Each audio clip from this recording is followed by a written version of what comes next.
Good afternoon from Sacred Space at Titania's Realm. I'm just sorting out a bit of establishing how we're going to set this phone up. It's the 30th of May 2024, 1:28 p.m. As you can see, my hair's wet and I'm a little bit damp. I was sitting outside in the garden trying to weed out the mother of millions that are everywhere, man. Even though I fairly regularly pluck them out, they'd come back with a vengeance. And it was beautiful outside, but I'm coming down with a chest cold, and I'm not happy about that. It started with a bit of a scratchy throat yesterday, and I thought, oh, that doesn't bode well.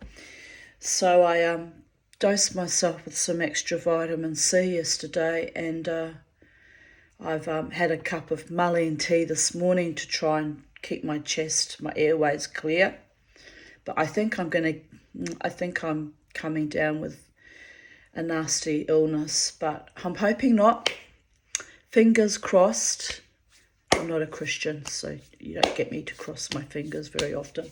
But anyway, with the benevolence and the sublime healing from the gods, I may just have just a little bit of a irksome cold, and it won't develop into anything nasty.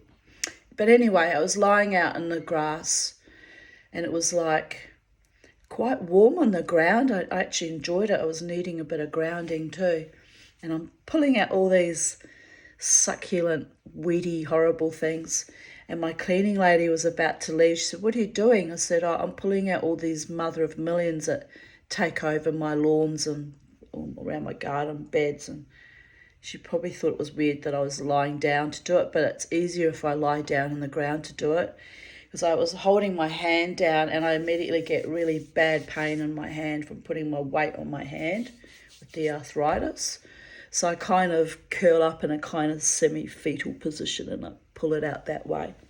Anyway, it was lovely and warm and kind of nurturing and soul nourishing, lying on the ground pulling out these little weeds. And Charlie came to hang around me. She was up the tree. She actually climbed over to get near me. So she was helping too. She thinks she's helping. She hangs off the bag that I'm putting all the weeds into. So it was quite delightful. And then there was this kind of warmth that you get in the atmosphere just before it starts to rain.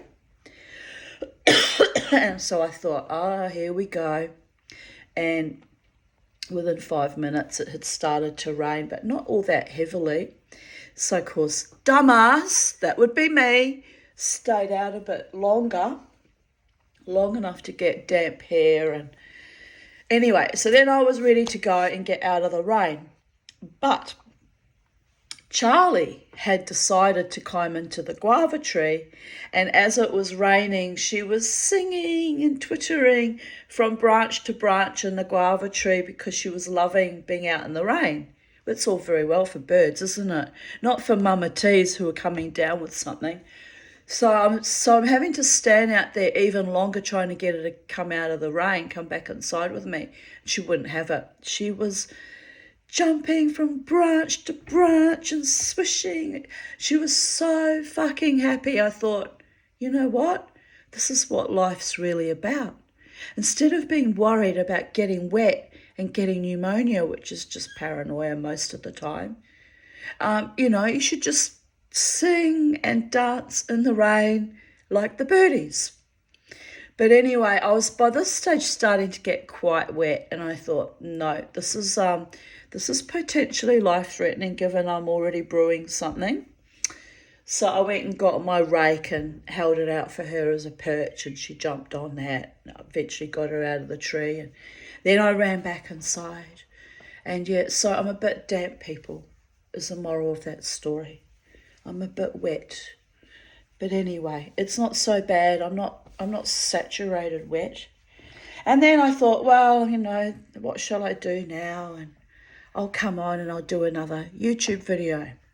So here we are, strutting our stuff, even though I could just go and lie in my nice warm bed with my electric blanket and ride the rain out. I think it's set in for the day now though. But anyway, it was a gorgeous morning and I'm grateful and I'm blessed and I'm truly deeply loved by the multiverses and a few jolly good fellows. And nothing else matters, does it? Just ask Metallica. Anyway, so here we go. We begin today's readings of the 30th of May, which is titled Leonard Cohen Message, Some Like It Darker.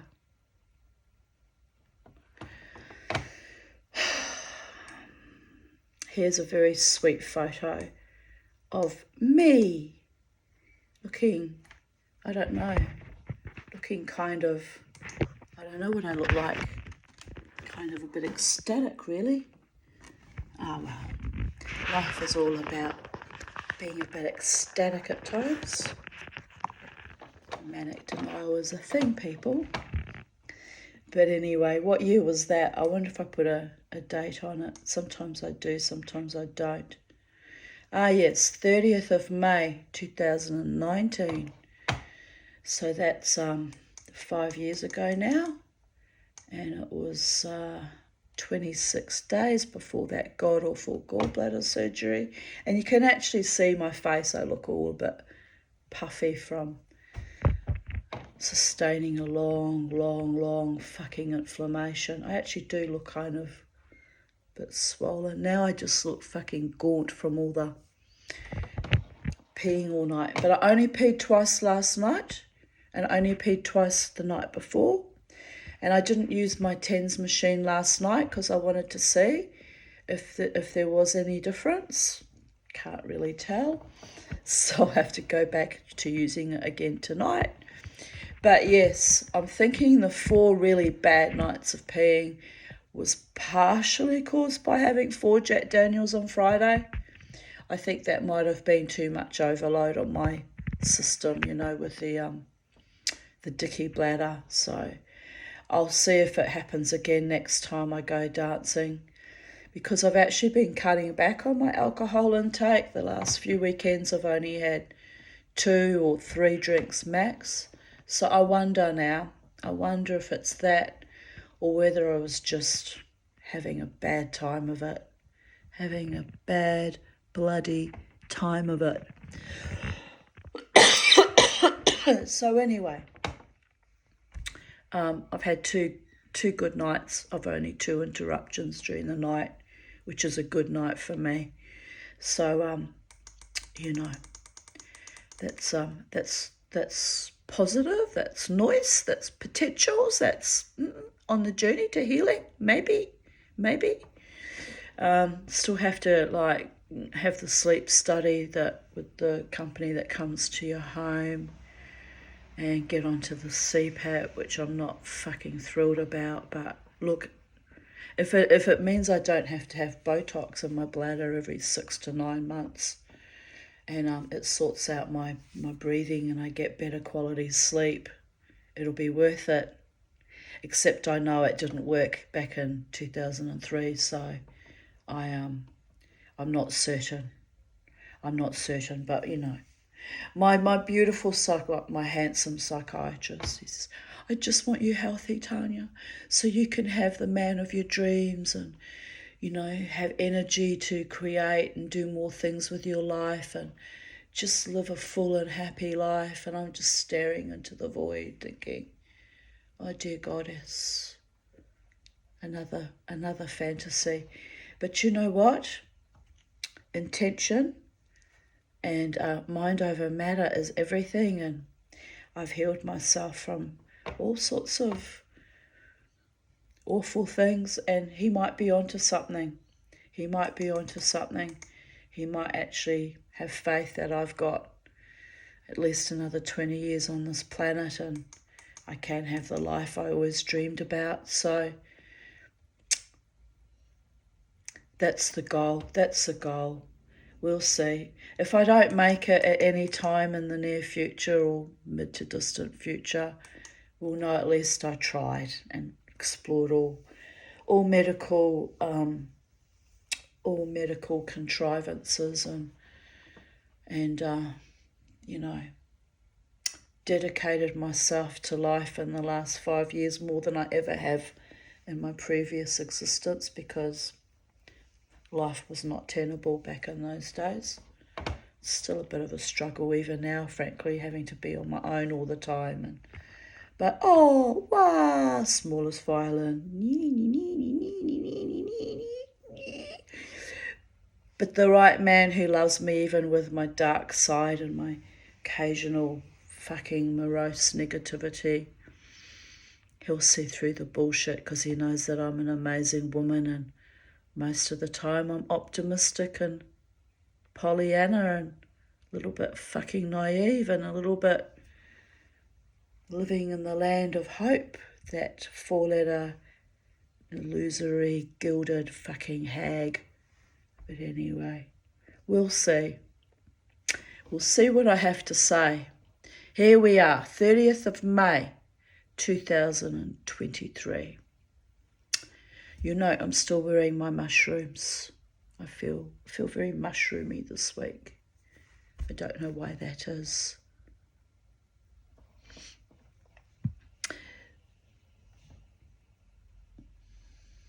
Suffering with imposter syndrome. Trying too hard to shift the albatross or the energetic blocks.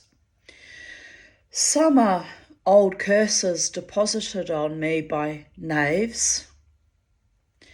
Others are my own delusions of grandeur and solipsistic glassine hope. Hopes, plural. Somebody should make an elixir out of my hopefulness. It should be bottled and sold to the people of how lessons on how not to give up when everything is untenable and you should have fucking given up decades ago, people. But no, here we go, manufacturing joy and anticipation and excitement and whimsy out of the gravel rash bones of my previous existence. It's magical. It's magical, but you had to be there to understand it. What is happening in my world? Nothing changes if nothing changes. But the zombie ghosts are surrounding me. I can pull at their coalescing, string-like, trammelled nets of putrescence, or I can shake off the old dogs and walk free? ? Can I? Will I? Pretty much have, actually. Go me, high five. It was a long sloughing off process though, and it was painful. Very fucking painful. I live in a paradigm that is not my doing, nor my liking. What can be done? Nothing. They chose this quite willingly. So I must stand in my own authority and or autonomy and classic Bodician defiance that they fear so very, very much. The old bones are rattling in their closets, and they know, oh how they know, I see through the bullshit. But what can be done but live each day, hoping against hope for the true love that never comes, and the recalibrations. Wow, that was 30th of May last year, and 1 year later, have I been surrounded by sweetness and romantic overtures and loveliness? So the true love is coming. I've just got to work out who's genuinely serious and recalibrate my worldview, where historically I was almost conditioned to believe that I would never find a love partner because the God simply wouldn't allow it. So I have to do a kind of massive ontological shock and kick myself out of that mindset that I'm not worthy somehow, or I'm not good enough somehow, or not rich enough, or because the right man, as my psychiatrist keeps reminding me, will just love me anyway. Maybe it's projection on his part, because although we have a wonderful therapeutic alliance, that man does love me. He's fought hard to keep me here on planet Earth. He really has. He really has fought extremely hard. You know, my wonderful doctor, platonic, nothing weird, people. But I mean, even in our session yesterday, said again, I just want you alive and happy and thriving. And it's a shame that as you got older, your health started to deteriorate quite markedly, and it became an even more distant goalpost. But I have the power to put the skids on that, mind over matter, choosing love and choosing life against the odds, as I have kind of always done, really, in one form or another. Here I continue to write last year, not knowing that in a month or so after that I would lose Beauregard, and then this explosion of beautiful, heartfelt love would just arrive in my life. It's been astonishing, but also delightful and magical and beautiful, and I want to hold on to it like a greedy old crone. Hold tight to it. But if you hold tight to love, it disappears in every direction. You can't make a prisoner of love, people. It's like quicksilver. It's beautiful, n'est-ce pas? This survival, why it's become legendary, an art form.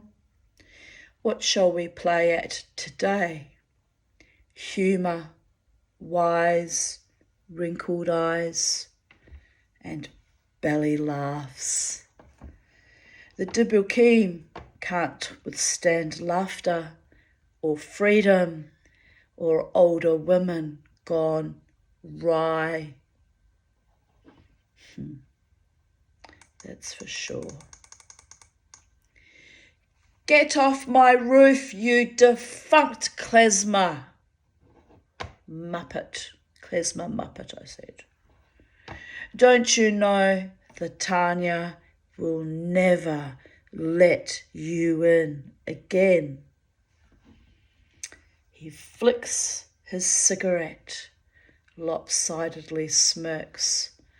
His penis extends like the fetid farce he always was. Don't waggle that monstrosity at me. Like all psychopaths, you had the charisma, baby, but you were actually a very average lover. I know, I never told you that, but it's time. You realized how insignificant you were as a man. But you did realize, didn't you, when you attempted to kill the Tanya, and she not only survived you and your petty, moribund weakness, but outlived you. It's a bit astonishing, actually. All these years after that man's death in 2016, I'm still astonished that I outlived him, because I have had chronically poor health all my life, and he was feeding me remedies at one stage to heal me with my poor health. and then he ups and dies. Well, I don't miss him anyway. It's not about that. It's not that I miss that man. I'm just astonished. That's all I have to say about that. I'm freaking out because my battery's now freaking gone low, and it's always something in Tanya's world, isn't it? It's always something that needs sorting. Here we go. Let's just do this. Let's just plug in. I'm not hearing it doing any charging. Oh dear goddess. Are we still filming? I forgot my cup of tea too, which is cold. So, I have to unplug, go back, heat up my cup of tea, and bejesus, and carry on. Yes, dead homeopathic, psychopathic, books on the roof are not going to ever mess with my vibe ever again. I've got a remedy for that, darlings. I've got a remedy for that. Only true, loving, authentic, sincere men will be allowed to be my sexual partner in the present to the future, because I'm done with assholes, that's for sure. What did my friend Scott say to me a few weeks ago? I was dodging some dickhead, some weird ass creep that was stalking me actually. It was a bit alarming. And then I said, don't worry Scott, I'm good at dodging dickheads. And he was so cute, he yelled back at me, I know Tanya, you're so good at dodging dickheads. Wow, I've made an art form out of that over the past 14 years, dancing at the casino and the other venues. Like, if you're a woman out and you haven't learnt to dodge dickheads, darlings, well, what can I say? You have to master the art of not giving a fuck. In fact, not giving out any fucks, quite literally and figuratively. And you have to master the art of bit of a thick skin actually, and being a bit circumspect. And then you have to master the art of laughing in the face of all their insanities and atrocities and weirdness. Right, now where's that thing gone? Ah, yes, we dropped it here. Right. Let us continue, my darlings. Let us continue. My YouTube audience, my friends and family, my courageous ones that tune in each day to listen to me rave about my existence. Bloody phone fell down, didn't it? What can I say? Here we go. Try and leverage it up. Are we still filming? Yes, we are. Right, where was I? I got triggered actually because in this little vignette I'm talking about that former lover, that he of the magnificent penis, that he had to self-promote, because that's what level of low level scum entity he really was. Who self-promotes their own penis? Only a narcissist. Maybe it's a boy thing, I don't know. Do you all do that? Do you all tell your lovers about how wonderful your tackle is? You probably do. You see, I didn't have a proper education. I grew up with only women and pedophiles, so I missed core social programming in my childhood. Then I went to an all-girls school, so I missed out on basic building blocks of the social hierarchy and dealing with female to male sexuality in a safe, constructive, healthy way. And I'm making excuses for myself because actually I don't really give a fuck, quite frankly. You know, genitalia, it's like, there's nothing magnificent about it. It's just a functioning body part like an elbow or a big toe or the tip of your nose, am I right? Hilarious. Anyway, where were we? Oh, yes.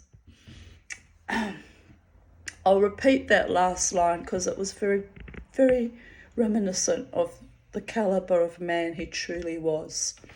He flicks his cigarette, lopsidedly smirks. His penis extends like the fetid farce he always was. Don't waggle that monstrosity at me. Like all psychopaths, you had charisma, baby. But you were actually a very average lover. Oh my goodness. I know, I never told you that, but it's time you realised how insignificant you were as a man. But you did realise, didn't you, when you attempted to kill the Tanya, she not only survived you and your petty moribund weakness, but outlived you. Right, here we go. We continue on. So now your minions tag me in their photos and remind me how far I have come to gain mastery over their psychopathology. Oh, here I know, psychopathy. But anyway, same thing, different stripes. And to thrive. They want me to remember them and you. How can I ever forget? You were breathed and sullied and shit-stained into my very bones. My bones had to rebuild me from too many ground zeros.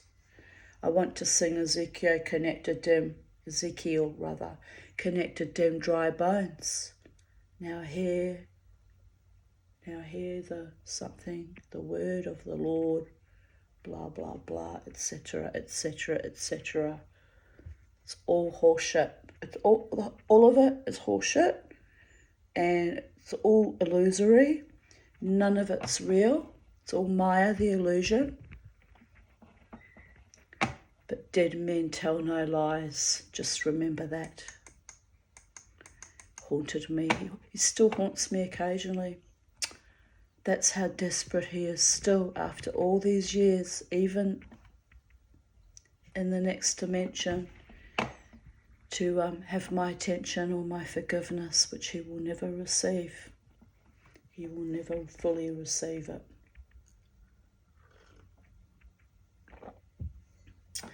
I look at that photo and I remember the young wife and or mother and businesswoman I was, and how you all crushed me like a garlic press, tore my wealth, homes and remnant family from me, fucked my vibe with your bestial slander and petty envies.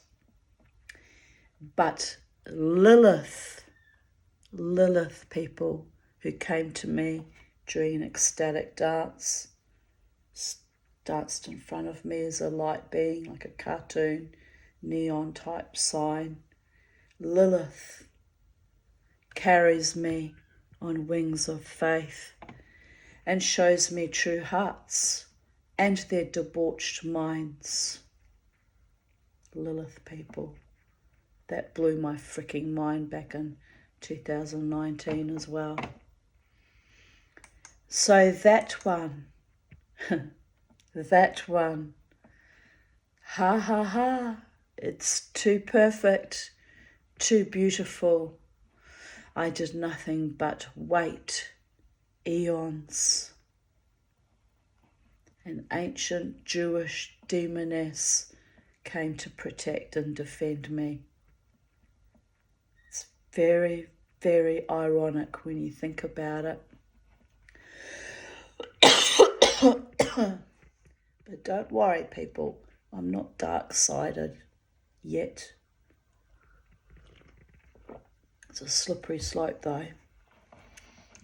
Giant carpet pythons in my bathroom to remind me that male sexuality is wanting to appear into my world and claim me as his own.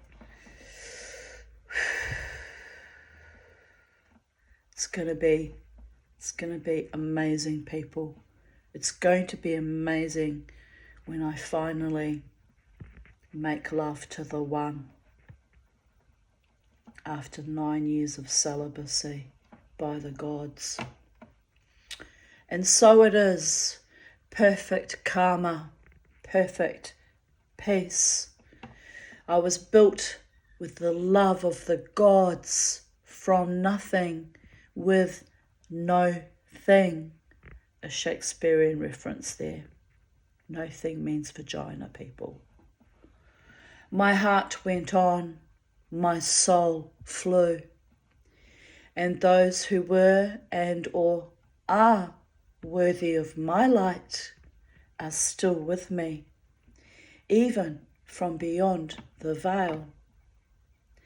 They come to me when I call on them, sometimes even without me calling on them, which is a little bit astounding too. But never mind, if they come to me, they're coming to surround me. Here I have it.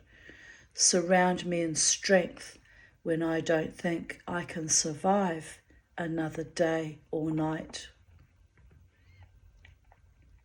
They dance me to my own immolation, but I do so willingly, joyously, triumphantly, and all along it's just a charade until my real love and or life begins again in the next dimension.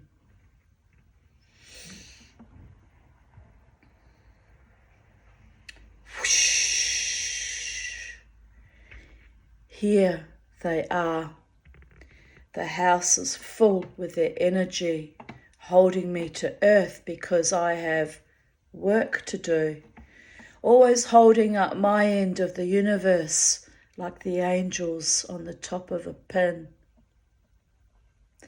When will you release me this burden, Adonai? Perhaps never. Sai sighs. He screams in my ear, "You've got it all wrong. You are loved. You were always loved, even beyond mortal ken." I smile. Fuck off, David, you filthy liar. You know nothing about love. Love is praying in temples and synagogues where you were betrayed and slandered to a God that was tortuous and ambivalent. Love is sending forth life from my mutilated genitals. Thanks, Mr. Smith, my Obgyn fascist, who ironically delivered me also as a baby, only to be mocked, derided and scorned for my ugly vagina by lackluster, cuntish men. My patchwork quilt outdid you, motherfucker-upper. Love is holding your own in a sea of humanoids who gave away their power and their bloodstreams to a foreign substance not fit for their safety or effectiveness, and still fighting for those foolish, blindsided entities.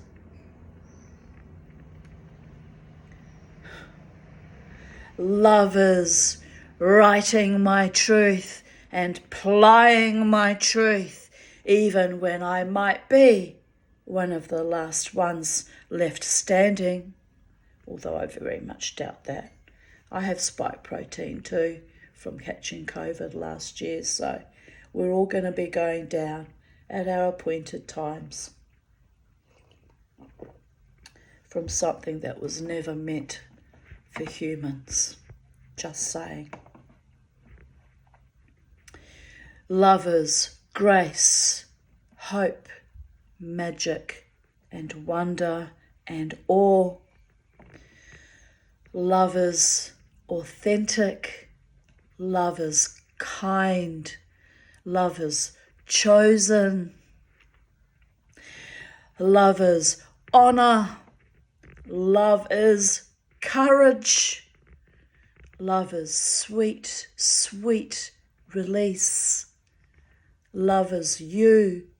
Love is me. Fuck it.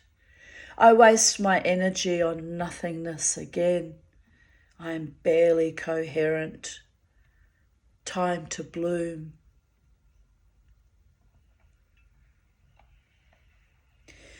And then in response to writing that, I heard a song, a melody running through my head. And I can't read the words because they're too tiny and I can't zoom in on it on my laptop. Or I don't know how to. Oh, wait a minute, maybe go to 100%. Where is it? Yes, hello, I just worked something out. I just remembered I can do this. Right, where is it? No, it disappeared. Grr. And now they're having trouble, mofos. I've just been kicked off the internet.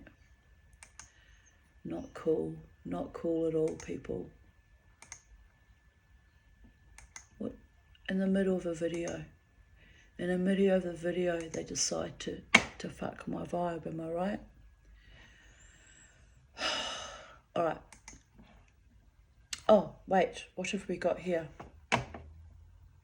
No, it's gone to March.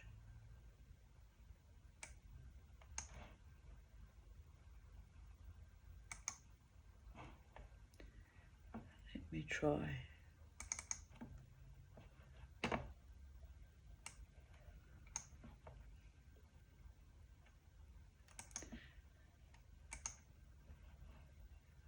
Troubleshoot, detecting problems, yada, yada, yada.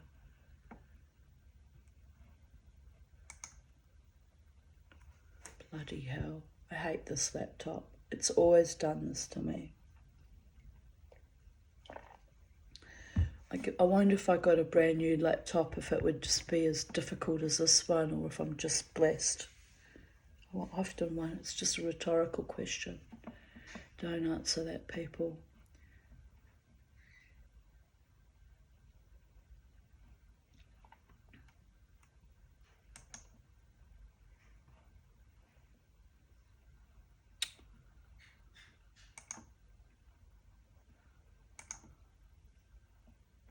Troubleshooting did nothing. It's all horseshit, and then you die. All right, let's not catastrophize. I'm in the middle of this video with you for a reason, babies. So what I will do is I'm going to shut down. When in doubt, just shut the fuck up and shut the fuck down. Crawl into bed with a nice cup of tea on your electric blanket. Pretend you're dead for a while. Try 30 years of pretending you're dead.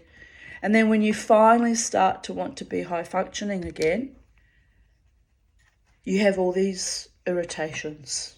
So there's a reason why I'm really behind the 8 ball and like everyone else at my age and stage of life. That and being robbed by the court system and my former family and my ex-husband. And we could go on and cry about that for eternity and nothing will change. I'm still struggling on the bones of my ass. It's insane, all of it. Right, we seem to have, do we have internet back? Let me see. Are we back? Yes, we are. Right, contrary-wise machine. Let's hit it again, shall we? This is like really quite insane, the whole thing, people, but bear with me. Now I have to navigate to the right page, and that's not always as simple as it seems either. My liver's starting to ache from the fucking stress. But it's all right. It's all right. No, it's not, because it's given me totally wrong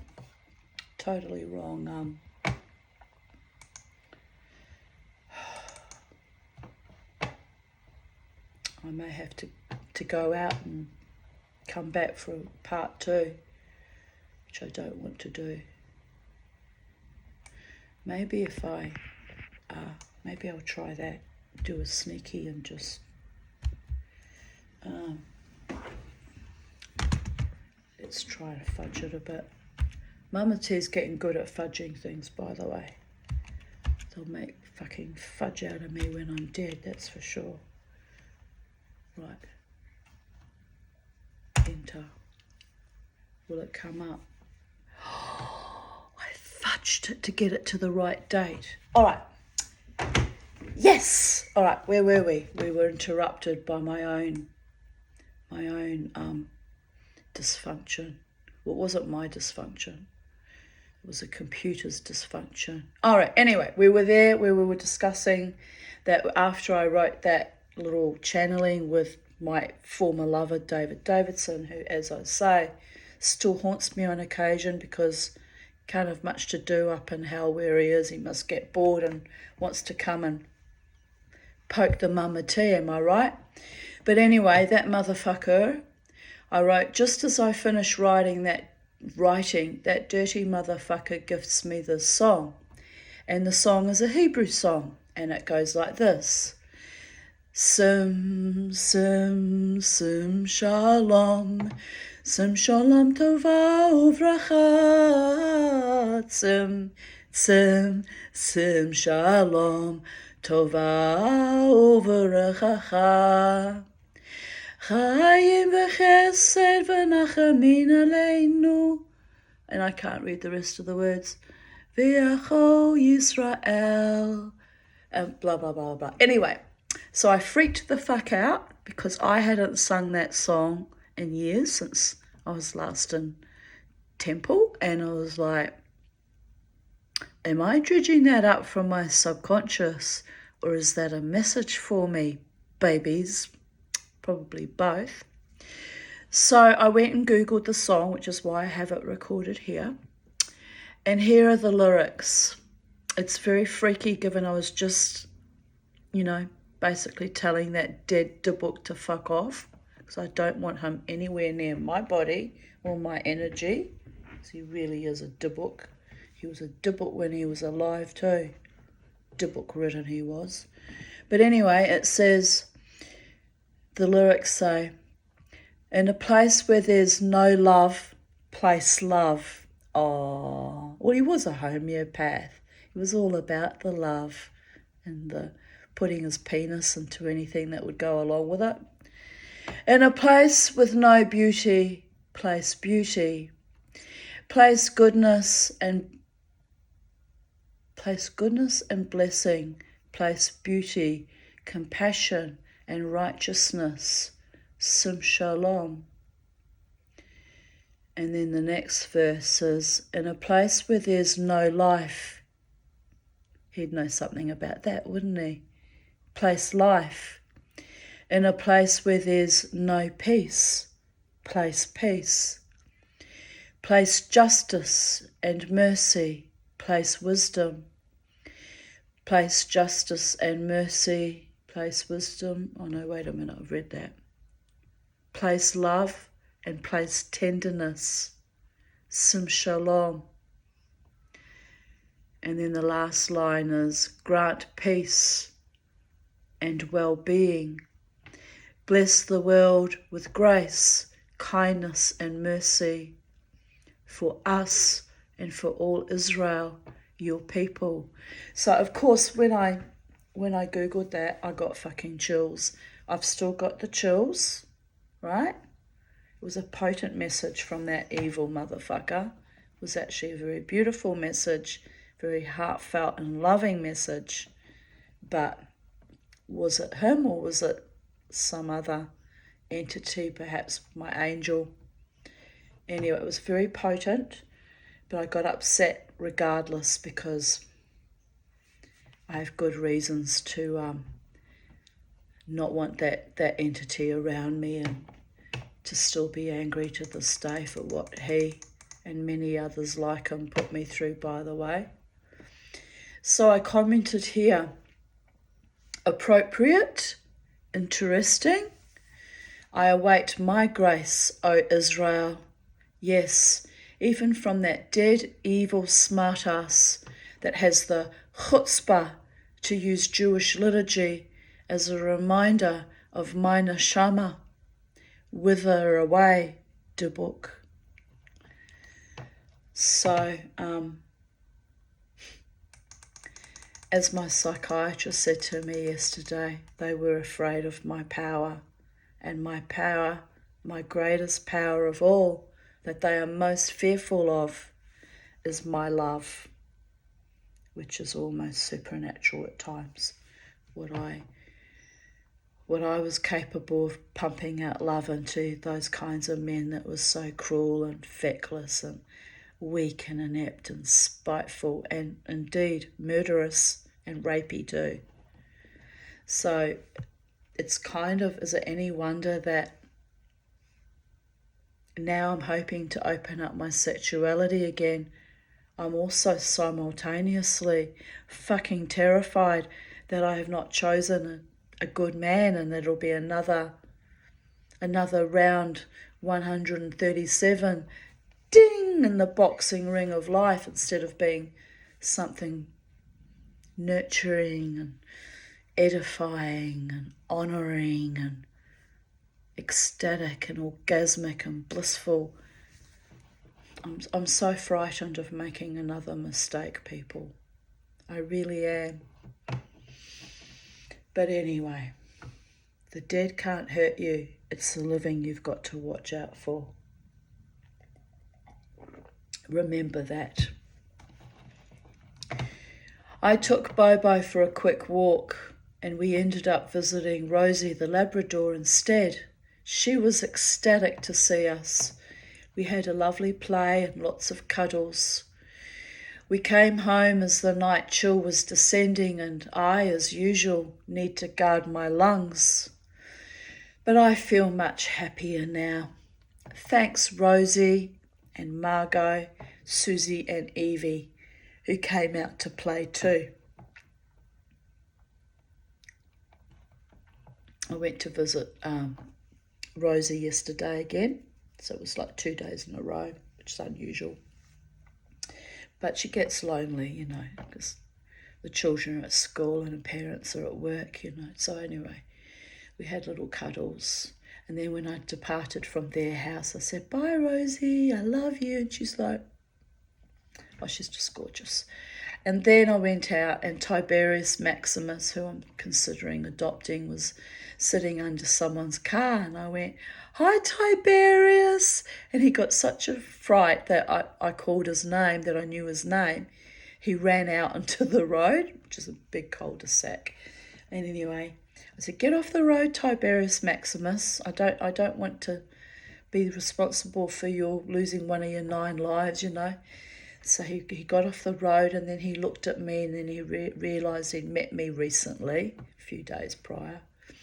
So he came up to me and he rubbed his whole body along me and along my leg with his tail, and he was, wow, and he's just beautiful, and I'm in love, and I'm holding off on saying to his owner that I'll adopt him though, because I probably should adopt him, quite frankly, but it's the vet bills and the sadism of vets. I don't think I can go through that again. Like, my nerves are shattered. So after Beauregard's death, I promised myself there would be no more pets, and when Charlie goes, I'll just stay alone without any pets. But all I have to do is meet a very sweet, loving cat, and I'm like, oh, I'll take that one in. Look, honestly, I've always been that way about animals. Humans not so much, but animals I adore. Anyway, 30th of May 2022. One skin cancer excised, another one to be done next Wednesday. I feel shaky from the anaesthetic. Awful. My friend Jan Attridge, who lives in America, not quite sure where exactly, wrote, "Feel better, my friend." And I replied, "Last night was very bad. I had constant reflux and belched involuntarily like a wolfie all night.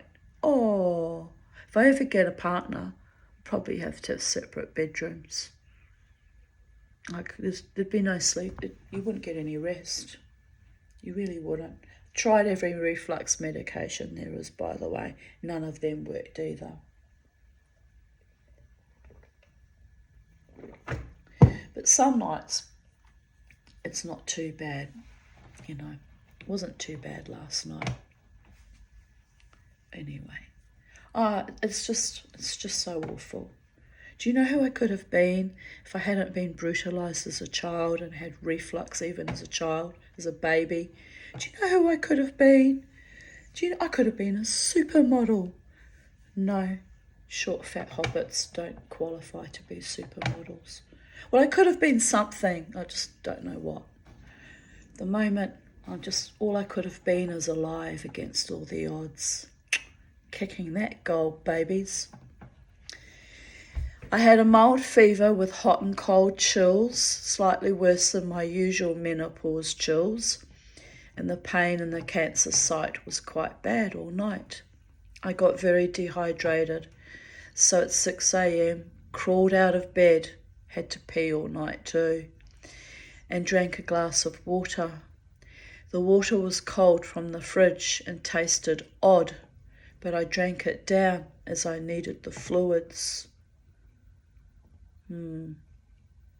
What are they putting in our water? I want to know. I need to get some water purifiers. I don't trust them. I really don't. I had asthma all night too. I'm still in bed at 8:42 a.m. and feel like a badly reanimated corpse. I don't think it's COVID, but I feel quite off.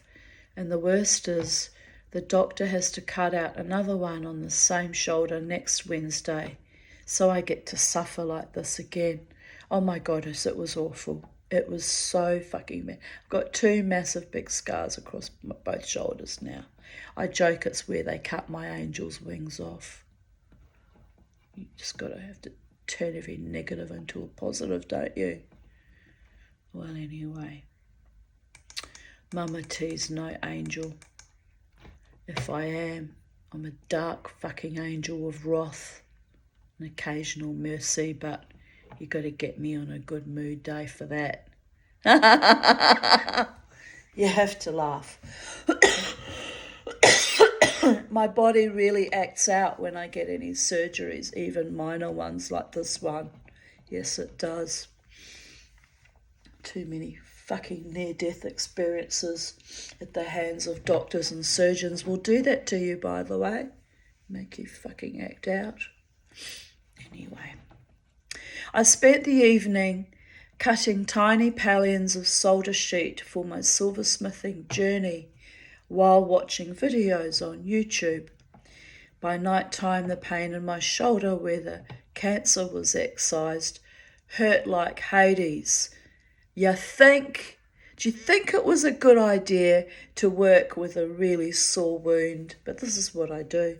I once went dancing a few years ago after having cancers cut out, and they'd put the skin doctor at the time had put a, fairly solid bandage on the back, and I felt okay, and it was a Friday night, so I went dancing, and halfway through the evening, my friend Jo says to me, "Tanya," and I went, "What, Jo?" She says, "You're bleeding."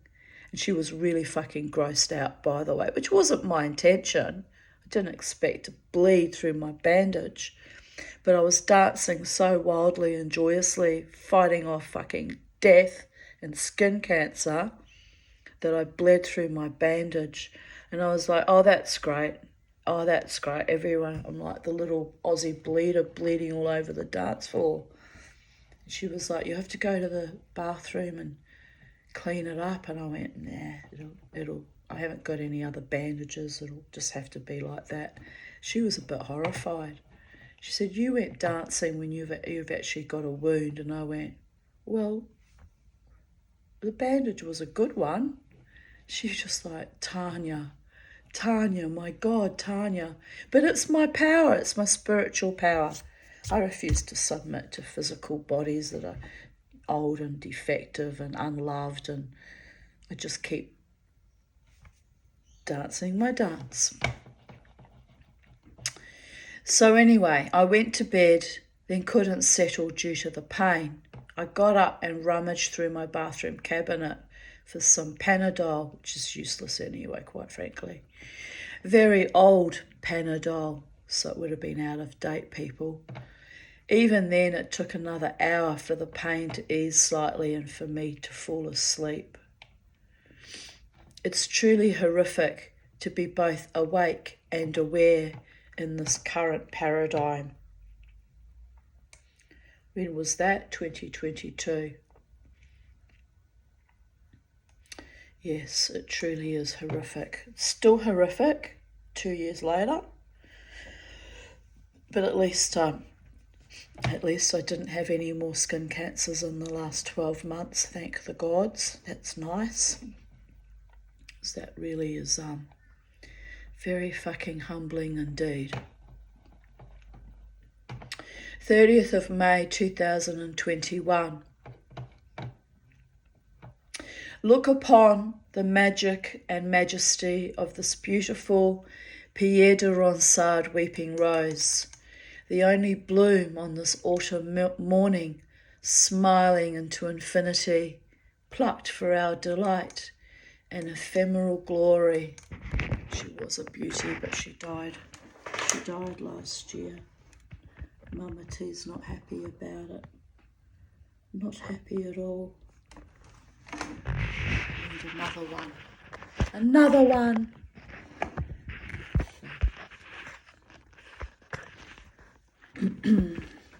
Right. But the Fibonacci spiraling inside it is actually just absolutely exquisite.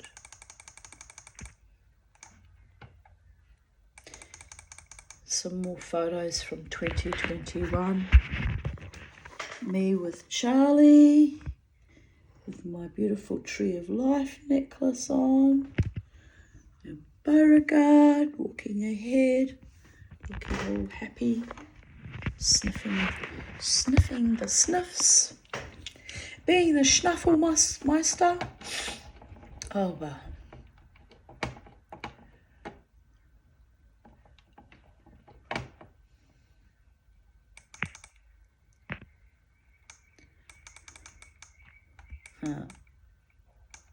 Cute.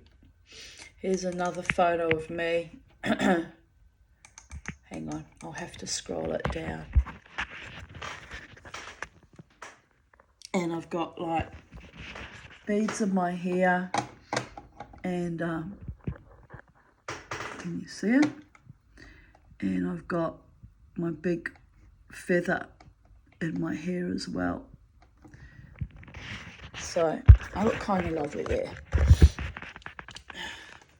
Haven't put beads in my hair for a while actually, and my feather. I have to do that again. Sometimes I do it for when I'm going dancing. I go all tribal and shamanic looking, and it gives me, I don't know what it does, but it kind of gives me a boost.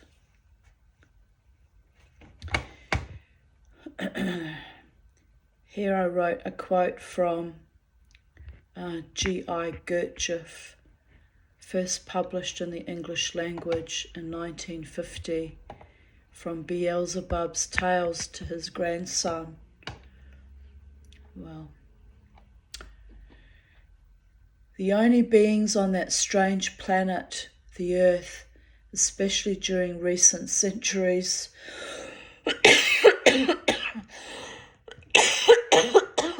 who become notable and are therefore honoured by the rest, are those who manifest themselves somewhat or other more absurdly than the majority.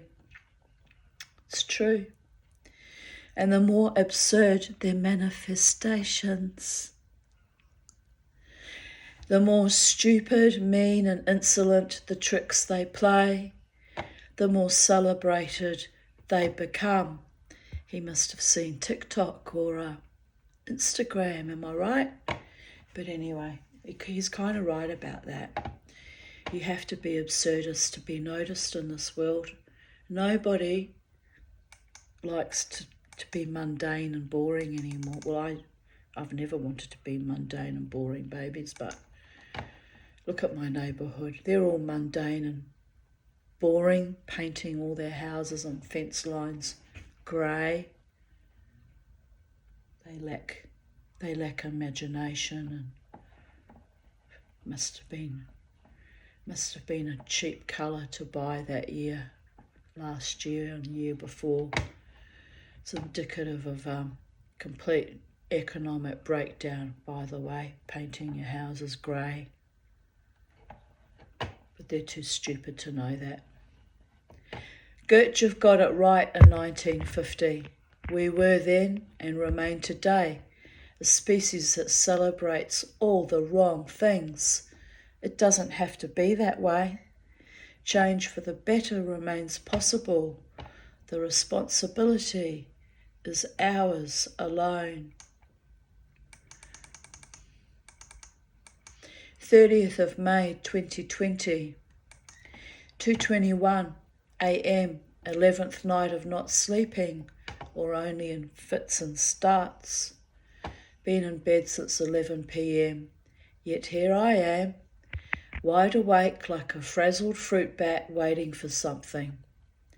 It's cold, but not as cold as previous nights.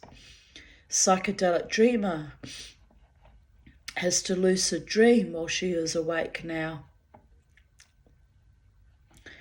I have considered taking a Valium or even half a one to quell my nervous system, but I have not resorted to that drug since August 2015, when I tried to quell myself.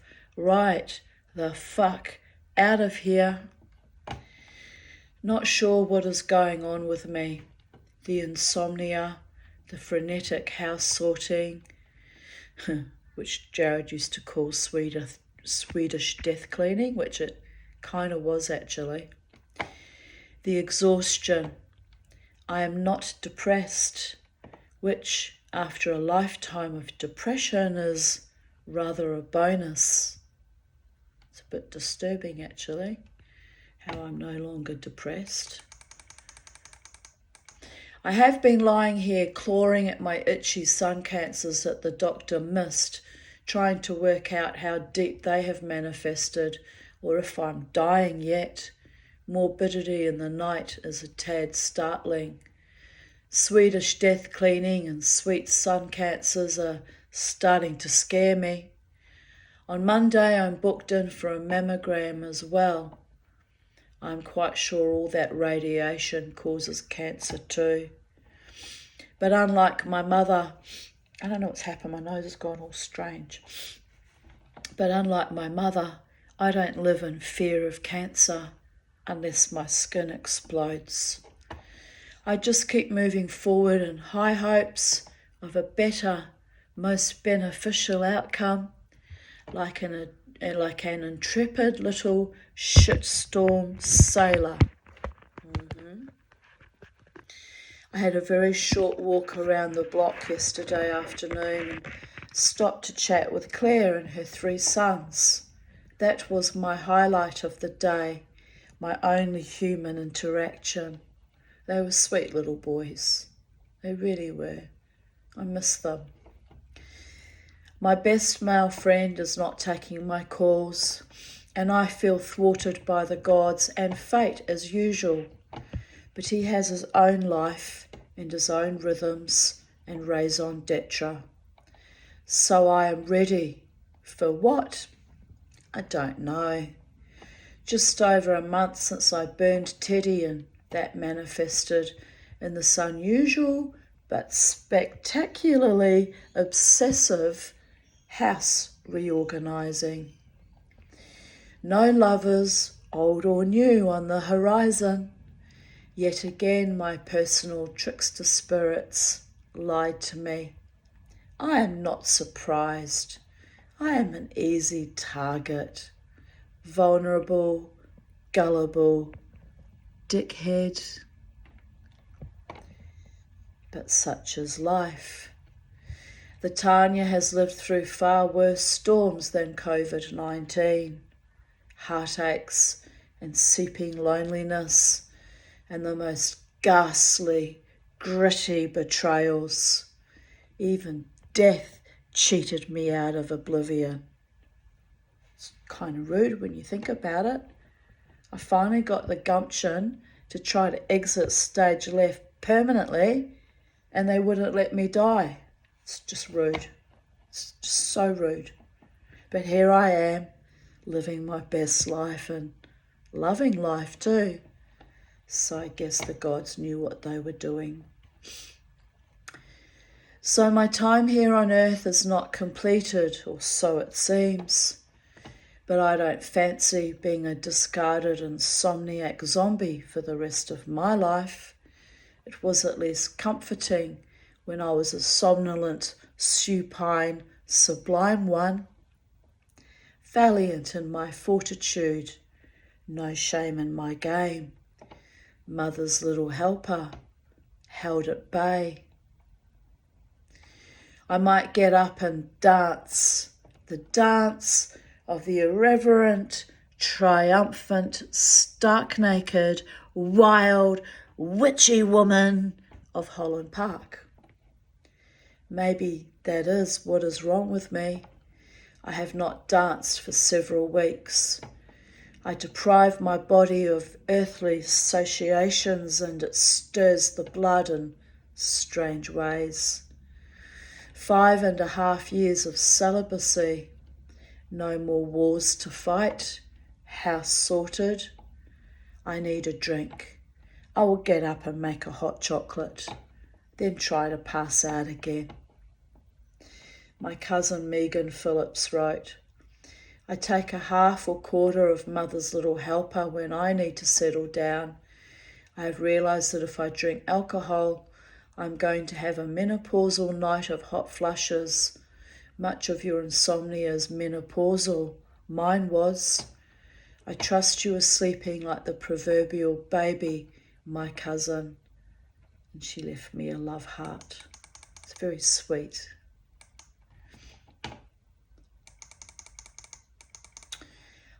I replied, I had hot chocolate and 2 pieces of raisin toast at 3 a.m. though. Socks thought I'd gone quite mad.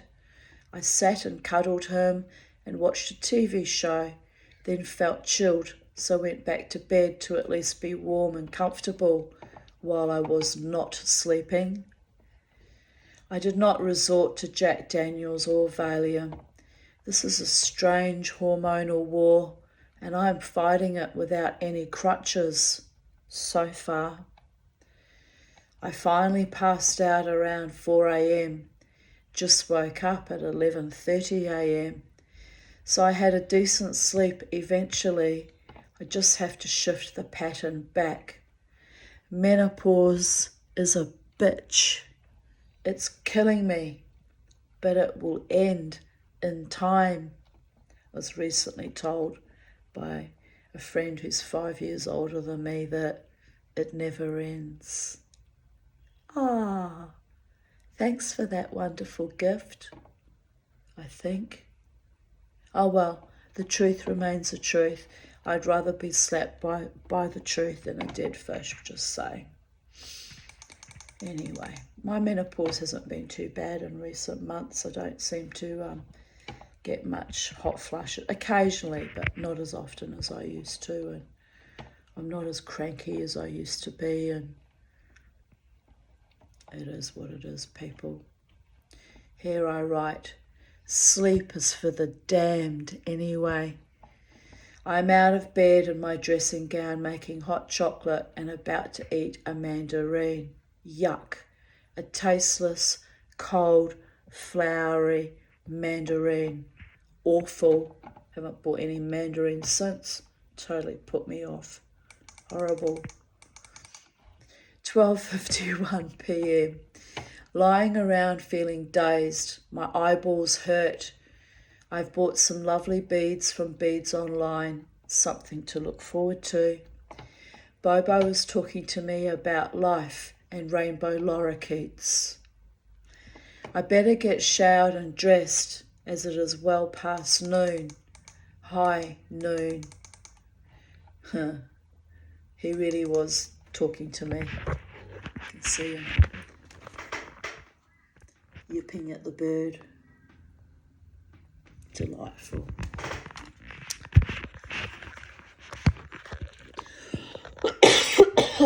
The sun's come out. The rain stopped and the sun's come out.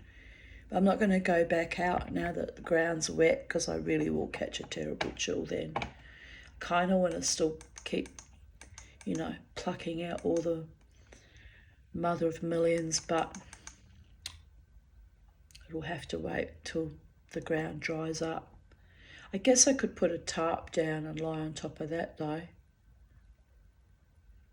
But then the air's cold and wet and damp and I'm breathing it into my already fucked up lungs. So no, I'll behave now and look after my health, what's left of it.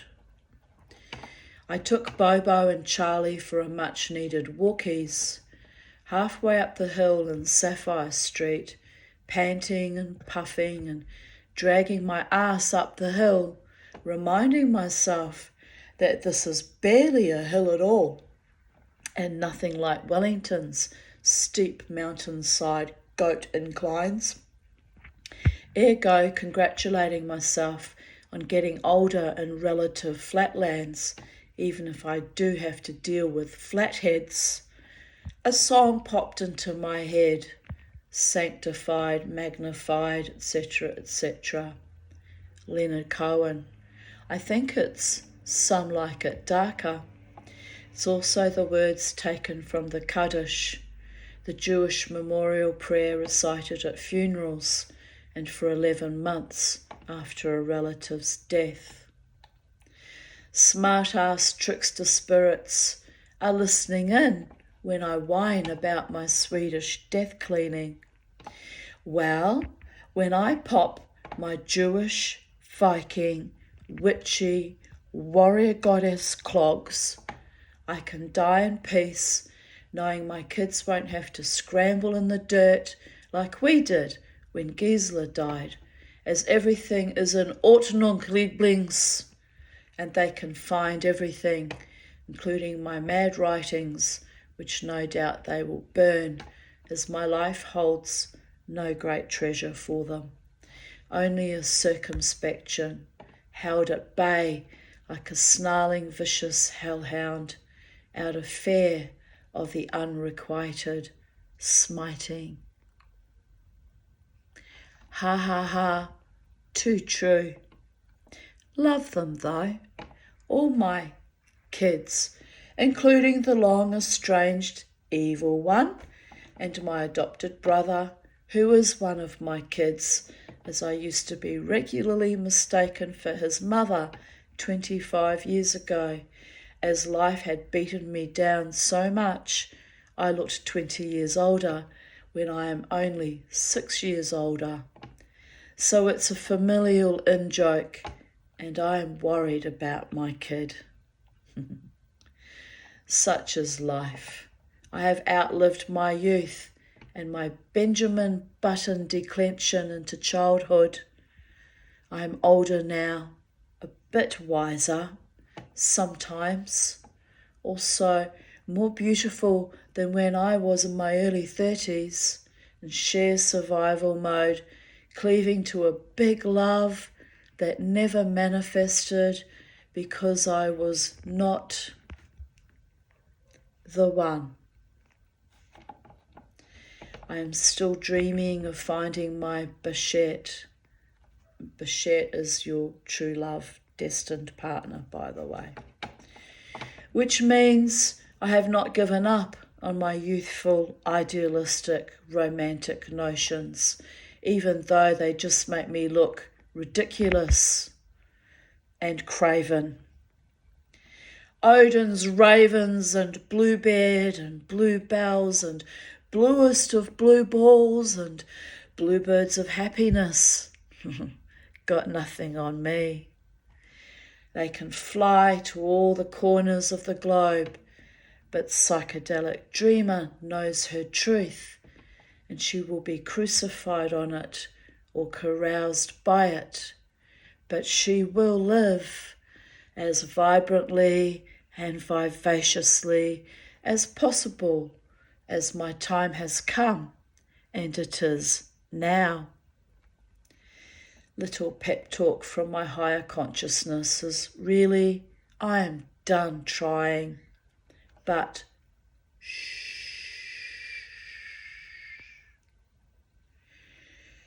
It's a beautiful day in paradise. Whimsical whirling dervishes and Titania tantrums are the only modus operandi now. Dance with me, for me, or leave me alone. Leonard Cohen lives.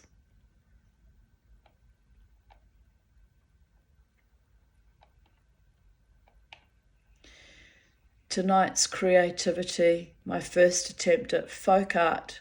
I was very anxious, all fingers and thumbs, but pushed through my fears. It looks all right, a bit complicated like my mind, but bright and cheerful. And it was when I started painting the little black shelves I showed you before with the little, folk arty, decorations. And here it is in its completed state. And with my beautiful socks on the right hand side and my beautiful Beauregard on the left. So there you go.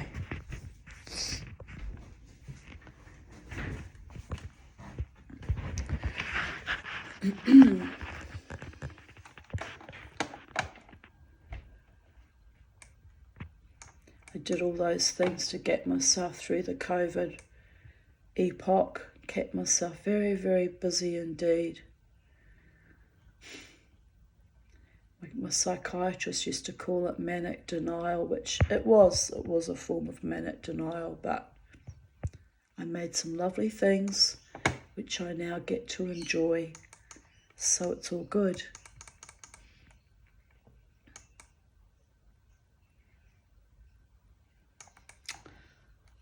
I've lost where we were up to. It's so annoying when that happens. Right, here we go. Further back. Right, here we are. 30th of May 2019. Here's my boy's socks. My beautiful boy. My neck just cracked really badly.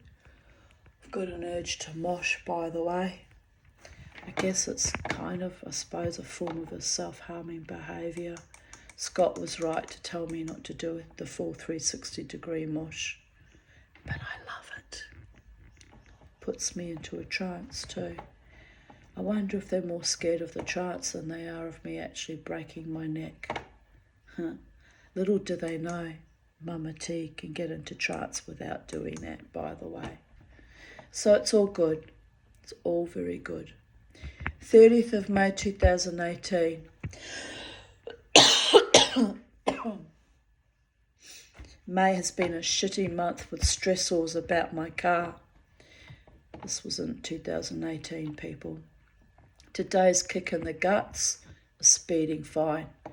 This on top of all the other awfulness. Oh well, sighs, this too shall pass.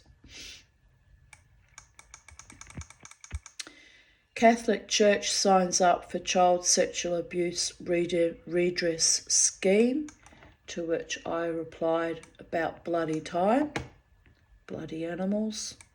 All of the churches that tried to obfuscate their role of giving compensation to their victims. I wasn't abused in an institution, so I didn't qualify for that. Oh, but look, at bottom line though, no amount of money thrown at you gives back your childhood, you know. I just fought hard to make sure those boys and girls that were brutalised in institutions at least got something back out of it, if for nothing else, just the principle that they owed them big time. 30th of May 2017. New posts concreted. They are coming back tomorrow to finish the job when the concrete is dry. It is annoying and stressful having no fences for 3 days, as the chooks can't scavenge. Chooks are Australian slang for hens and chickens. And I have had to keep Bobo on a leash, but it will be nice to have a brand new, albeit the same cheap fence that is not patched everywhere by yours truly. I took photos of it all. They really did a really fucking shitty job. They had to come back. I made them come back a couple of times. It was so shitty. This is what you get when you live in Housing Commission. Poor quality works. What can you do? Beggars can't be choosers, literally. Charlie just had a visitor on top of his cage. This is when I thought Charlie was male. A scaly-breasted lorikeet, a wild bird. It sat on his cage to nibble at the flower I had collected from a native tree for him. So I gently lifted Charlie up on top of his cage to see if he would engage with the new friend. He hopped right over and proceeded to bite it. The poor confused creature flew away in horror. I laughed my ass off. Yeah, that's right.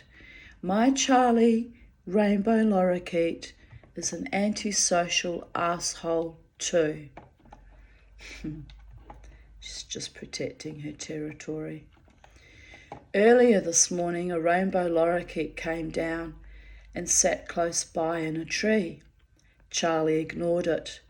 It was a very nice bird trying to figure out why he was all alone, sitting with a human and a disgruntled dog.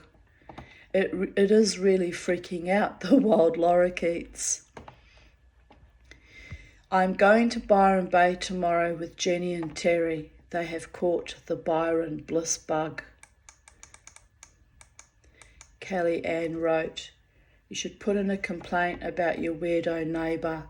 Point out that his behaviour, while it probably wouldn't be considered to put the average person on a pension who needs public housing at risk, does pose an unacceptable risk to a survivor of child abuse who has a confirmed diagnosis of complex PTSD. His weird behaviour does trigger you, or I wouldn't hear about his behaviour and weird antics and feel as much concern for you as I do, because it does seem to impact what you do and how you live your life, and it shouldn't be that way.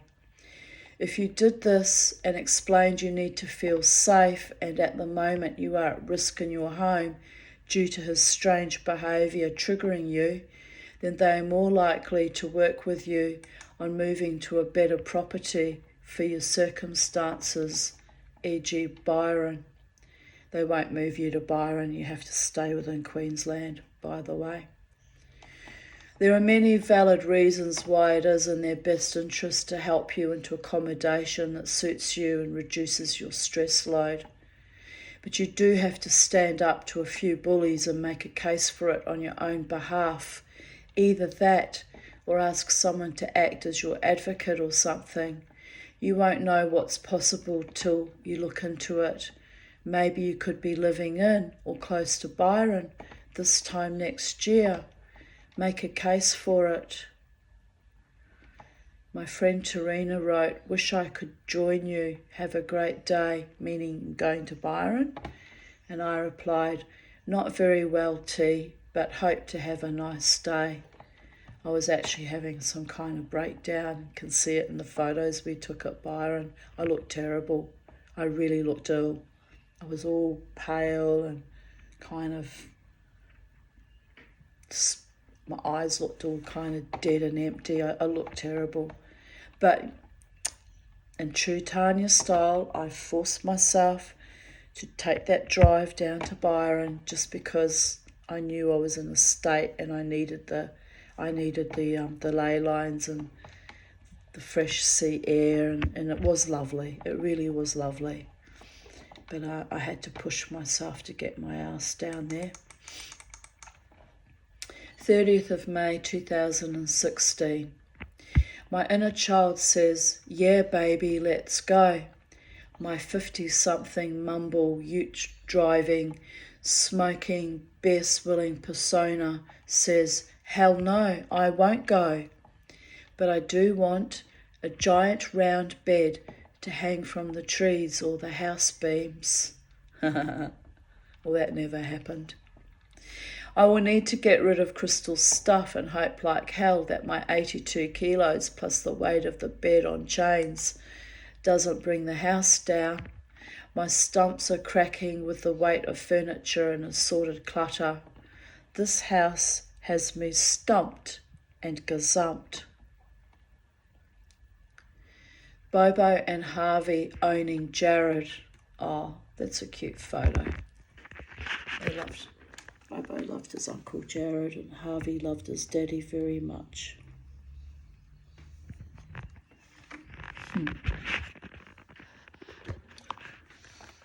That was still when I still had my mother's couch, which I got rid of in 2019.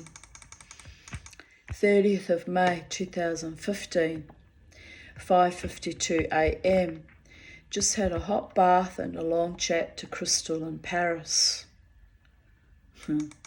I told her that her mother went out looking smoking hot, but Wiglet douchebag turned up at 4 a.m. with another woman. This after he teased me along last week. I'm done with his epic schoolboy games. Done, and done. I find it interesting that the prick made a point of showing up to look at me one last time, made sure I saw him, then bedded out of there. He really is a loser. Does this make me happy that I loved yet another motherfucking psychopath? Hell no, old patterns never die. Oh well, just keep dancing, feeling beautiful and sexy and wild, and another scab on my scabbed up heart, and more not giving a fuck. At least I have a loving heart, a pure soul, and a great sense of humour, not a tumour. My love life remains a huge fucking letdown, but I will attract bastards. Thanks for the gift that keeps giving, Gisela, David, Angela, Trevor. They raised me in chaos and abuse, and this is all I shall ever have. Destined to never be truly loved by men. Fuck. Well, that was back in 2014. 15, correction. And 9 years later, I am seeing shifts in the patterning. Patterns shifting. And I am surrounded by much love when I go dancing now. And I'm both astonished and humbled and excited and delighted and thrilled and a little bit amazed. 9 years it's taken to shift that fucking albatross and allow sweetness back into my life again. So, to my beautiful friends,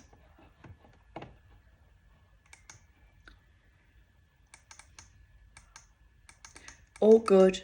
Mushu is beside me and Penny. Sophie is in her boudoir and Socks is out on the ran-tan-tan. I was met at the gates by Sophie and Mushu. Very cute. I will let the chickie babes out to run, then hit the hay. I just accidentally took 50 milligrams of Seroquel. I was aiming for the folic acid. Oh well, I will be calm tonight. My angels probably made me do it, laughing my ass off. My friend Julie wrote, laughing my ass off, you won't get sleepy?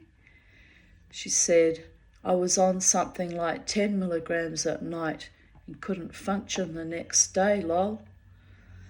I replied, I take 50 milligrams to get to sleep usually.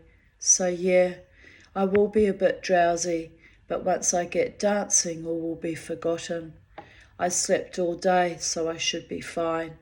Unless I get too drowsy, then I'll stay in bed, tucked up warm with the cats. The moon is almost full, and you know how I get. Never one to waste the lovely energies of a full moon. Time to howl. And my friend Jana Livitz wrote, lol, be careful, smiley face. 3:31 p.m. Awake and aware. I had a good rest. I needed it. Socks slept on my bed with me. He made contented noises and rubbed his head on my hands, and for a while placed his paw in my hand, so we held hands for a while. He really loves me, as long as he is well fed. It was nice waking up to such affection. The universe blesses me with such unconditional love. Who needs cold, fishy fuckfaces like Wiglet, huh? Not I. I adore that man, but he is just another sociopath. Time to face reality. The dream I dreamed of real love has to die and lie naked on the threshing floor this time. I can't keep breathing life into empty vessels anymore. That is not my role. I pray my angels heal him and me, so I won't ever do this awful shit to myself ever again. Frankly, I would rather die.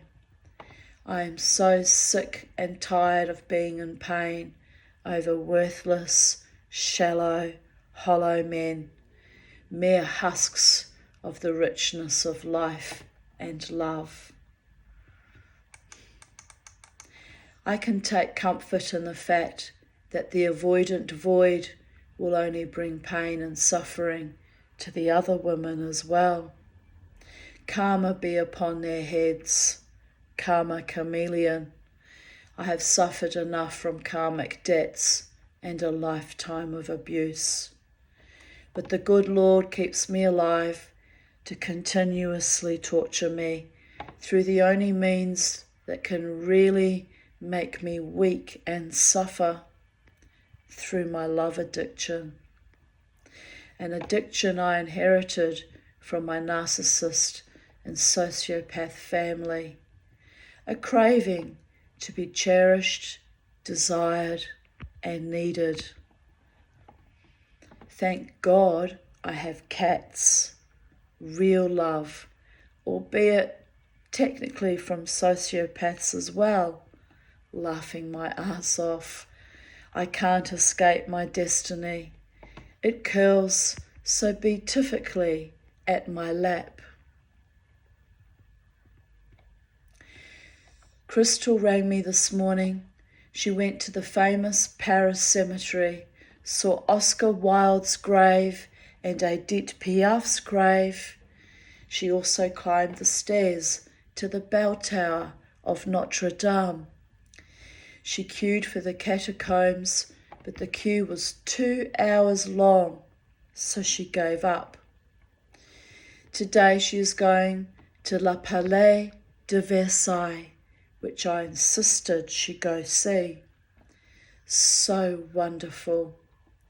She said Oscar Wilde's grave was beautiful and Edith Piaf's was stunning black granite. She said you could feel the mana. Jealous mummy now. Oh, not really. I am happy for her. It would be just so amazing to see my heroes and heroines resting places. She said there was some graffiti on Oscar's tomb. Just wrong.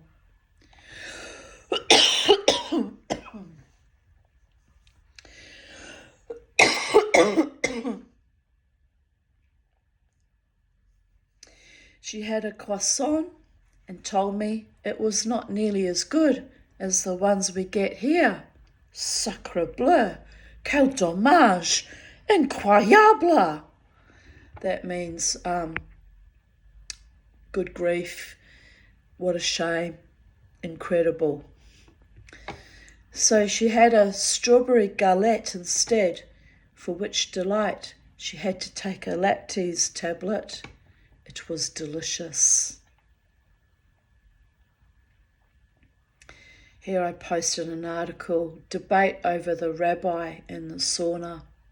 This was about a creepy rabbi that was had hidden cameras in the sauna and the women's mikveh, so he was surreptitiously videoing them getting dressed and undressed or naked or whatever. It was just filthy is what it was.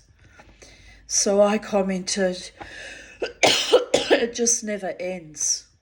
To think he was of such high calibre as to be considered for chief rabbi in Britain. Ach, and by the way, ugh.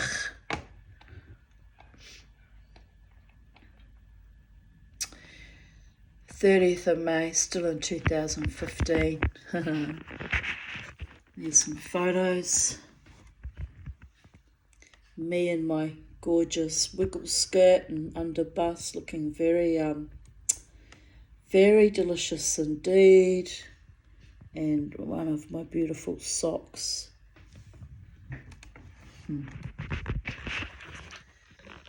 I have to lose a bit of weight if I want to fit that skirt again. Because didn't I mention there was 82 kilos? Well, anyway, I'm a bit more than that, quite a bit more than that now, so eek. But I did lose 3 kilos. I was 93 kilos. I'm sitting on about 89, 90 now. So to fit that skirt again, I'll have to shed another 7 kilos. Oh, meh, I don't really care. I don't care. I'm too old to care. Here I posted a meme. It's got a Alsatian dog. Pardon me. And it says, if you have or had a dog who's made you laugh, brightened your day, and every day silently accepted your tears without judgment, snuggled with you, forgiven your faults, and loved you unconditionally, click share. Dogs are a gift most of us don't deserve. That's true. And I wrote, I miss my girl, which at that time was before Bobo came into my life. And I was missing Bella Rosa, my little Pomeranian. I miss my girl every single day. She was the new world leader and one of the greatest loves of my life, on equal par with my children. She brought me so much joy. I can't wait to see her again when I pass over. Just got to plug her so. Dear Goddess.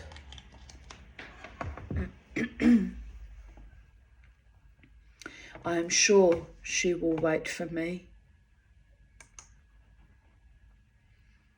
Now Bobo and her are up there waiting for me with Jeffy and Lila and Sugar, and yes, it's going to be a big welcome homecoming when I hopefully enter into the light.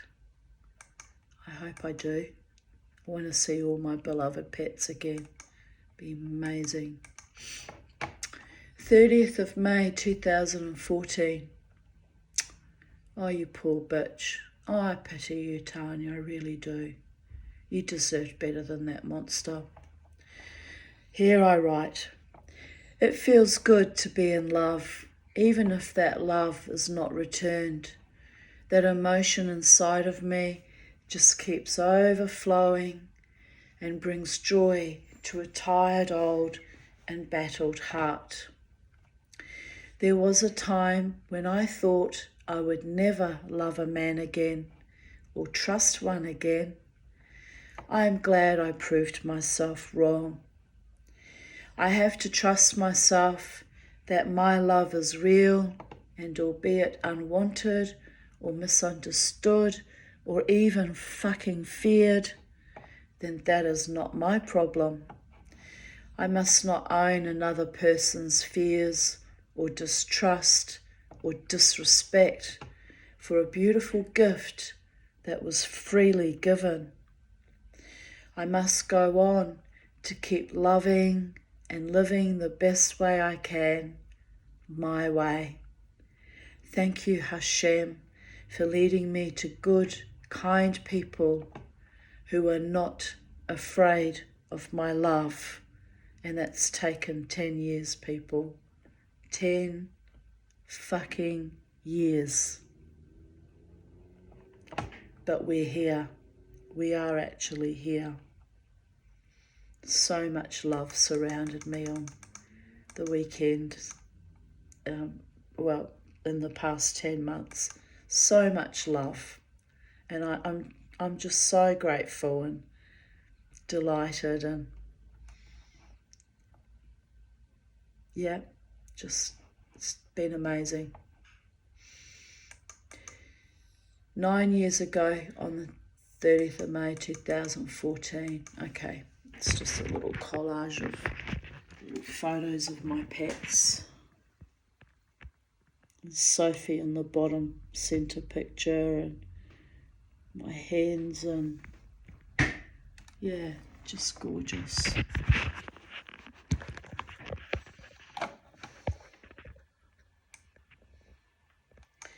Quote from Oscar Wilde.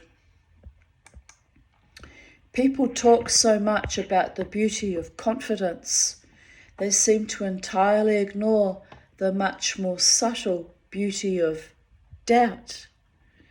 To believe is very dull. To doubt is intensely engrossing. To be on the alert is to live. To be lulled into security is to die. Oscar Wilde. He's got a point about that, actually.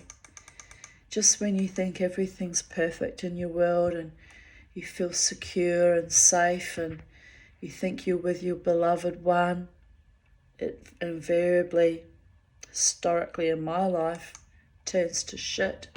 It's why I have serious mistrust and fears of love partnerships. I really do. I dearly would like to invite someone into my life, but, well, they'd have to be clean and clear, ready, willing and able to choose me and only me and prioritise me. I certainly don't want any triangular relationships or, heartache over married men or men who might not be married but are polyamorous and play the field. I just don't want to live like that, being always the last, picked up and put down like some dirty leftover motherfucker. I want the one that loves me so much that he's completely committed to me and devoted to me and joyous and excited and happy to be with me, and me feeling the same way for him, by the way. Otherwise, it just can't work. It can't work. It would not work. If I have to compete for a man's love with other women, I just find that soul destroying and kind of ugly and debauched, and just walk away. I walk away.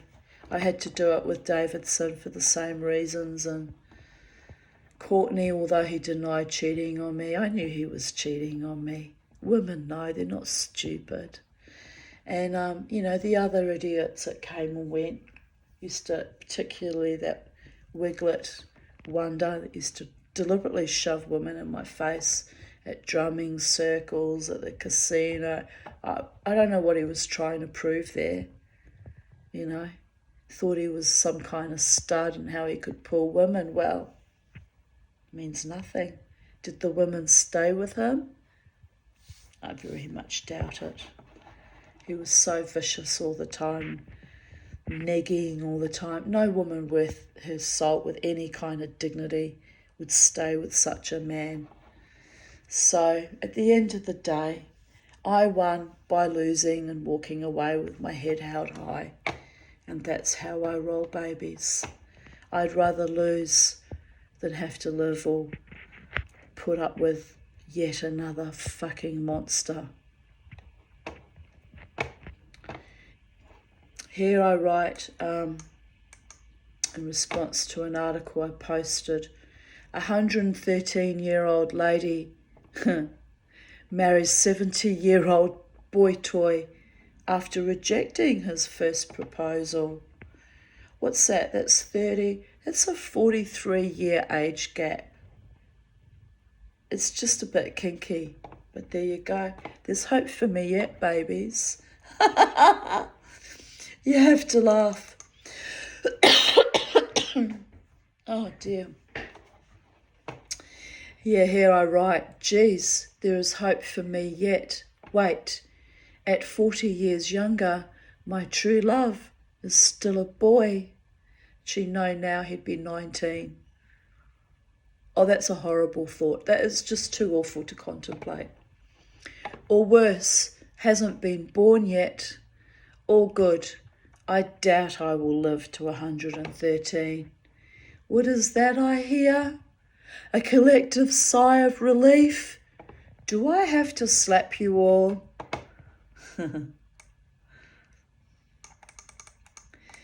Tonight I went to the pub and danced with Joe and Irma and Ron and Chrissy. I thought I'd lost one of my new earrings and was a tad upset. Walking back to my car, I found my earring on the pavement. Amazing. Things I lose often come back to me. Lucky, blessed, honoured. 30th of May 2013. Monday the 27th of May was a lovely day. I crawled out of bed in time to meet my beautiful Heather for lunch at the Rare Pear. She bought me the most exquisite ricotta pancakes with berry coulis and maple syrup. Still dreaming of them. We chatted about writing, and Heather encouraged me to write my book.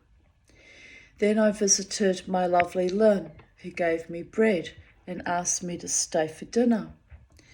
While we were enjoying our meal, the parcel delivery arrived with a present Lynn had ordered for me, a beautiful crystal ball for my vision quests. In the evening, Crystal came over with a bottle of champagne to celebrate her new business venture. So we supped on my pumpkin soup and strudel and merrily imbibed on the pagan grape. She left me with half the bottle, so Mama had a very lovely finale to a perfect day indeed. Oh, wasn't that lovely? I miss my daughter, you know, the real one, before she got vaccinated out of her skull and went weird. I mean, she was a bit weird before, let's be real here, but I think that finally tipped her over the edge, quite frankly. I really do. It's the only explanation I can think of to make her just abandon me the way she has. 30th of May 2011. Aching guts again, sick of it. I spent the day puddling in the garden, but really didn't do much. I did get a lovely handful of raspberries and ate them with poffertjes and maple syrup. So that was the highlight of my day, which reminds me I need to buy more maple syrup. I've run out, and I should make some poffertjes too, actually. A bit of a wheeze there, it didn't sound good. I need to have another cup of mullein tea. Passion fruits are slowly ripening, so that will be another bonus. Karen Reviews wrote, I have been picking semi-ripe ones to outsmart the possums. Now they are picking totally unripe ones to outsmart me. Yeah, they do that, little buggers. I replied, no, you see, one cannot let a cute, adorable possums take our food source. So you buy men's toilet blocks, which are uber stinky and smell sorta aniseedy, and you tie them into stockings wrapped several times in the pantyhose, and you tie the block on the passion fruit vine near the ripening fruit. It seems to be keeping my little blighters away so far.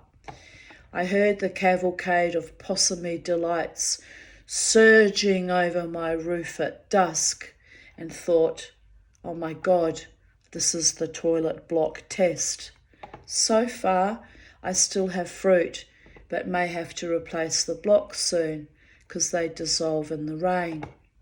I will have passion fruit. I will have passion too when it ripens to something fruitful and chooses me. Oh, poor Mama T. Always doing his spelling though. I never give up, ever. Could happen one day. It really could happen. Oh my goddess, I'd be astonished. I wouldn't believe it. I'm having trouble believing all the affection shown to me as it is. Oh my goodness. It's delightful. It really is delightful. 30th of May 2010. I was very ill the past 36 hours, so I had to cancel going out with Courtney, who dumped me not long after that, by the way. Today I feel much better. Oh, if you only knew then what you know now, you would not have even bothered to go out with Courtney at all, ever. But anyway, poor Mama T. One day, my king to my queen will come, and it's going to be beautiful and soul nourishing and romantic and passionate. I will be prioritized. I will be loved. It's a nice little manifestation. I'm sticking to it. What else can I do? It's a hobby. I've been doing it now since forever. Anyway, someday my prince will come, but I'm old now, so he has to be a king. I'm done with princelings. Princelings of postulants. Need a real man with real heart and real soul for me, who chooses me and only me. There we go again. Bing, bang, boom. On that note, I finished my readings of Even Date, and I think I need to have a little lie down. Quite tired now after all that effort.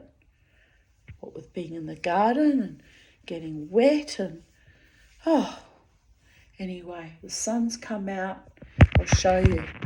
It's all these raindrops on my banana trees, but the sun is out, but everything's kind of wet and glistening, like little sparkly rhinestones on everything. Oh, isn't that sweet? So, love you all. Gotta go now. Bye. And remember, as always, never ever let the bastards grind you down. Number 1. And number 2, love the ones who love you truly and honourably and decently, who cherish you, adore you, who fight for you, who stand by you, who are proud and happy to have you in their lives, you know, who include you, who are joyous and excited to be with you. Those are the ones you love. Slough off the rest. Mama T has spoken. Bye for now.